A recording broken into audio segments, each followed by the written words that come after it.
Hello aspirants, this is SK. Telangana socio economic outlook 2025లో భాగంగా 2024-25 ముందస్తు అంచనాల ప్రకారము ప్రస్తుత ధరలలో కరెంట్ ప్రైసెస్లో తృతీయ రంగము లేదా టెర్షరీ సెక్టార్ లేదా సేవల రంగము అని ఏదైతే అంటామో తెలంగాణ రాష్ట్రం యొక్క జిఎస్డిపికి 66.3% జిఎస్విఏని ప్రొవైడ్ చేస్తుంది.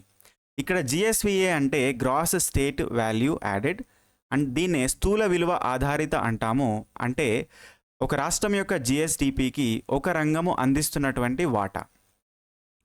అయితే ఆ 66.3% కలిగి ఉన్నటువంటి తృతీయ రంగంలో దానిలో ఉన్నటువంటి సబ్సెక్టార్స్ ఉపరంగాలు ఎంత పర్సెంట్ కాంట్రిబ్యూషన్ని అందిస్తున్నాయి అనేటటువంటి సమాచారాన్ని ఇక్కడ చూస్తాము.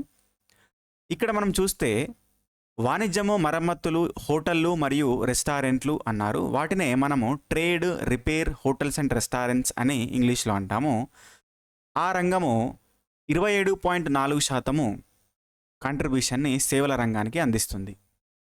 అదేవిధంగా రవాణా, నిల్వ, కమ్యూనికేషను మరియు ప్రసారానికి సంబంధించినటువంటి సేవలు, దాన్నే transport, storage, communication services related to broadcasting అనేది అంటామో ఈ ఉపరంగము 11.3% కాంట్రిబ్యూషన్ని సేవల రంగానికి అందిస్తుంది.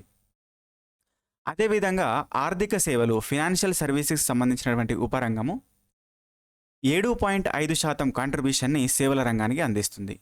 అదేవిధంగా ఇక్కడ చూస్తే రియల్ ఎస్టేట్, నివాసాల యాజమాన్యం మరియు వృత్తిపరమైన సేవలు, real estates, ownership of dwelling and professional services 30.75%ని అందిస్తూ ఎక్కువ మొత్తంలో వాటాని కలిగి ఉన్నది. అదేవిధంగా ప్రజా పరిపాలన, పబ్లిక్ అడ్మినిస్ట్రేషన్ అనేది 4.3% ఆఫ్ వాటాని కలిగి ఉన్నది. అదేవిధంగా ఇతర సేవల్లో మనం చూస్తే 11.9% కాంట్రిబ్యూషన్ని ఇస్తున్నాయి అన్నమాట.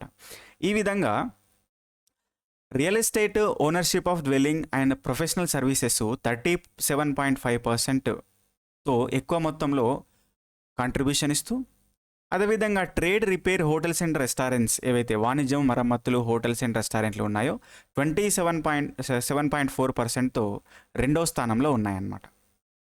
ఇక్కడ చూస్తే 4.3%తో పబ్లిక్ అడ్మినిస్ట్రేషన్ అనేది తక్కువ స్థాయిలో కాంట్రిబ్యూషన్ ఇస్తుంది సేవల రంగానికి అని ఇక్కడ చూడొచ్చు. కాబట్టి ఇది దీనికి సంబంధించింది. గతంలో దీనికి సంబంధించి క్వశ్చన్స్ అడిగారు, ఇక ముందు కూడా అడగడానికి ఛాన్స్ ఉంటుంది. కాబట్టి వీడియో నచ్చితే లైక్ చేయండి, సబ్స్క్రైబ్ చేయండి. మరిన్ని వీడియోస్ కోసము ఛానల్ని విజిట్ చేయండి. Thank you.